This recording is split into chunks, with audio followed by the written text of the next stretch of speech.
ఇది టైమ్9 Telugu. Shri Vikas Pandey garu, consumer right council national president Shri Vikas Pandey garu తీసుకున్నటువంటి ఒక వాయిస్ ఏది ఉందో, ఆల్రెడీ ఆయన విశాఖపట్నంలో ఒక కార్యక్రమాన్ని ఏర్పాటు చేశారు. విద్యా హక్కు చట్టం మేము ఈ యొక్క రాష్ట్రంలోనే కాదనా, టోటల్ ఇండియా వాయిస్ తీసుకున్న వాయిస్. విద్యా హక్కు చట్టం ఏది ఉందో ఆ విద్యా హక్కు చట్టంలో ఉన్నటువంటి ఏవి కూడా అమలు కావట్లేదు కాబట్టి, జీవోలు ఎవరు అనుసరించట్లేదు కాబట్టి, వీటి మీద మనము ఒక మంచి అవేర్నెస్ని కండక్ట్ చేసి నష్టపోతున్నటువంటి పిల్లల యొక్క తల్లిదండ్రులని వెనక ఆసరాగా నిలబడాల్సిన అవసరం కన్స్యూమర్స్కి ఎంతైనా ఉంది అని తీసుకోవడం జరిగింది. విద్యా హక్కు చట్టం కింద తీసుకుంటే జీవో నెంబర్ 1 మీకు కావాలంటే జీవోకి సంబంధించినటువంటి అధికారులకి చెప్తున్నా, విద్యా హక్కు చట్ట ప్రకారం ఏ జీవోలో తీసుకున్నా ఐఐటి జేఈ నామ్స్ అనేది ఆ బోర్డులో పెట్టుకోవాలని ఈ జీవో నెంబర్ 1లో ఎక్కడ కనబడలేదే. మీ కంటికి డిఓ గారు ఆ బోర్డులు కనబడలేదా అని అడుగుతున్నా.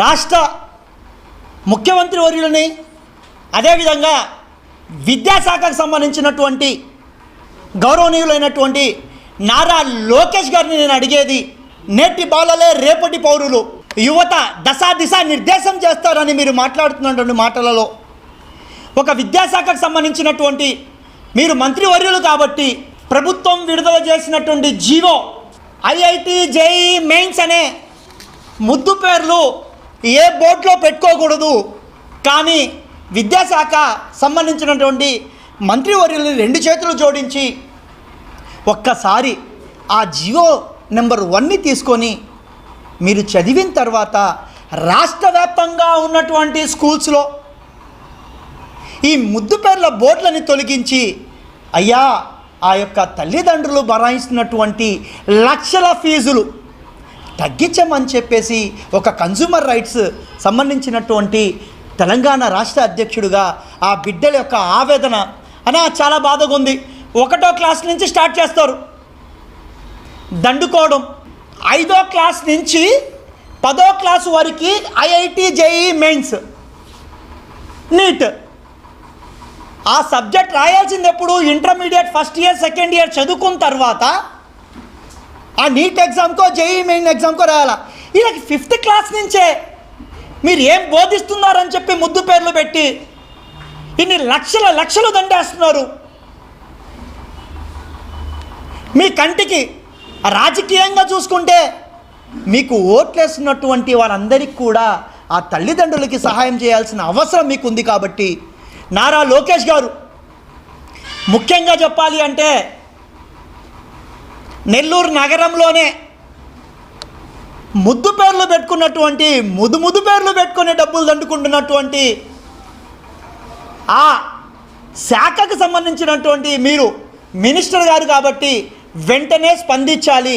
అదేవిధంగా నెల్లూరు జిల్లాలో సంబంధించినటువంటి వీటికి అవగాహన కల్పించే విధంగా ఖచ్చితంగా మా యొక్క సిఆర్సి జిల్లా టీం పనిచేస్తుందని చెప్పి రేపు మ్యాక్సిమం ట్రైన్ చేస్తాం, రేపు నుంచి స్టార్ట్ చేస్తాం.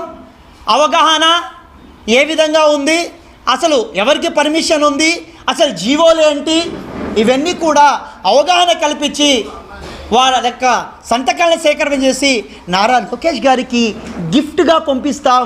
అయ్యా పునరుద్ధరణ చేయండి అని మేము నామకే వాస్తే చెప్పట్లా, మా నోటి మాటలతో చెప్పట్లా. జీవోలో ఉన్నటువంటి ఈ యొక్క జీవోలో ఉన్నటువంటి అన్నీ కూడా చదువుకొని దీన్ని అనుసరించాల్సిన అవసరం ఉంది. కాబట్టే కన్స్యూమర్ రైట్ కౌన్సిల్ నుంచి మేము డిమాండ్ చేస్తున్నాం. ఎందుకంటే మీరు చూడండి, అందరికీ ఒకటి చెప్తున్నా, చిన్న కిరాణా కొట్టుకి వెళ్తే కందిపప్పు ఇంతని రాస్తారు, అవునా? చిన్న ఎక్కడికి వెళ్ళినా హోటల్కి వెళ్ళినా దోశ ఇంతని రాస్తారు. అరే జీవితాలని బాగుపరిచేటప్పుడు మీరు ఎందుకయ్యా హైలైట్ చేసి ఫీజు ఇంత అని రాయట్లేదని నేను అడుగుతున్నా. మీరిచ్చే సర్టిఫికెట్లో ముఖ్యంగా ప్రెస్ వారికి మీకు చెప్తున్నానా, మీరు ఏ సర్టిఫికెట్లో అయినా చూసుకోండి, చదువు పాస్ అయిపోయిన తర్వాత కానీ ఆ స్టూడెంట్ ఇంకో స్కూల్కి ట్రాన్స్ఫర్ అయ్యేటప్పుడు కానీ ఆ యొక్క స్కూల్ పేరు ఉంటుంది, కింద తెలుగు మీడియం ఇంగ్లీష్ మీడియం ఉంటుంది. కానీ ఐఐటి జేఈ మెయిన్స్ అని నీట్ అని మీరు ముద్దు పేర్లు పెట్టుకున్నటువంటి దండుకున్నటువంటి ఆ యొక్క సర్టిఫికెట్లో ఎందుకు కనబట్టలేదని నేను అడుగుతున్నా. అంటే జీవోల ప్రకారం చూసుకుంటే అది తప్పు అని తెలిసినా కూడా ఈరోజు విద్యా వ్యవస్థ వ్యాపార వ్యవస్థను మార్చుకునే ముద్దు పేర్లతోటి ఆ యొక్క తల్లిదండ్రుల దగ్గర ట్యాక్సుల రూపంలో మీరు దండుకుంటున్నారు. కాబట్టి మీరు ఇచ్చే జిఎస్టీ బిల్లులు చూసుకుంటే ఆ యొక్క స్కూల్స్ సంబంధించిన జిఎస్టీ బిల్లులు చూసుకున్నా దాంట్లో కూడా ఎక్కడ ఐఐటీ జేఈ మెయిన్స్ లేదు.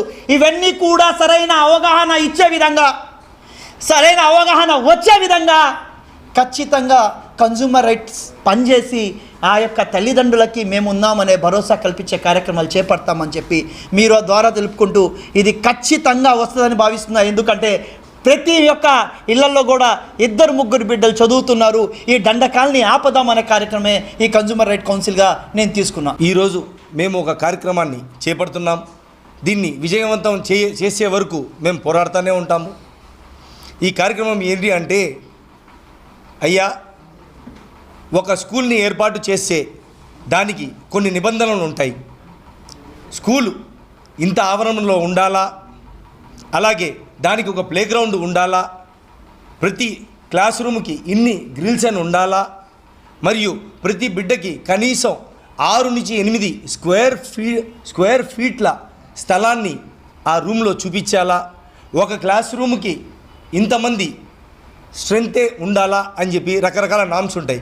కానీ వీటి అన్నిటినీ పట్టించుకోకపోగా ఇదంతా పక్కన పెడితే కొత్తగా ఈ మధ్యకాలంలో 6వ తరగతి నుంచి 10వ తరగతి వరకు ఐఐటి, జేఈఈ, నీట్ అని చెప్పి రకరకాల పేర్లతో అధిక ఫీజులు వసూలు చేస్తూ ఈ సౌకర్యాలన్నీ కల్పించకపోగా పిల్లల మీద మానసిక ఒత్తిడితో పాటు తమ ఆరోగ్యాన్ని సైతం కోల్పోయే పరిస్థితి కనబడుతుంది. 1, తన భవిష్యత్తు కోల్పోతున్నారు. 2, తమ ఆరోగ్యాన్ని కూడా కోల్పోతున్నారు. అయ్యా, నేను ఈ మీడియా మాధ్యమం ద్వారా, మేము కన్జ్యూమర్ రైట్ కౌన్సిల్ అనే మేము ఈ మీడియా మాధ్యమం ద్వారా ఒక్కటే తెలియజేస్తున్నాం. ఎడ్యుకేషనల్ ఇన్స్టిట్యూషన్స్ ఎవరైతే నడుపుతున్నారో వాళ్ళు బిజినెస్ లాగా ఆలోచించకుండా విద్యాలయంగా, ఆలయం అంటే ఒక దేవాలయం, విద్యాలయం, ఈ విద్యాలయం లాగా పిల్లలందరినీ వాళ్ళ భవిష్యత్తుని తీర్చిదిద్దాలని చెప్పేసి అదే ధోరణిలో వాళ్ళు కూడా పని చేయాలని చెప్పి ఆశిస్తూ ఈ విషయాలన్నిటినీ మేము ఇంతటితో ఆపబోము. సంతకాల సేకరణ చేసింది కాకుండా డిస్ట్రిక్ట్ ఎడ్యుకేషనల్ ఆఫీసర్ వద్దకి కూడా మనం ఈ విషయాల్ని తీసుకొని పోతాము. అలాగే కలెక్టర్ గారి దృష్టికి కూడా ఈ విషయాలన్నింటినీ తీసుకుపోతాము. ఈ ఉద్యమాన్ని ఇంతటితో స్టార్ట్ చేసి విజయం సాధించే వరకు మేమంతా పనిచేస్తామని ఈ మీడియా మాధ్యమం ద్వారా తెలియజేస్తున్నాను. అలాగే ఈ మీడియా మిత్రులందరూ మాతో సహకరించారు కాబట్టి వాళ్ళందరికీ ధన్యవాదములు తెలుపుతున్నాను. మీరు చూస్తున్నది time line Telugu digital network. సమాజం కోసం సరికొత్త ఆలోచన.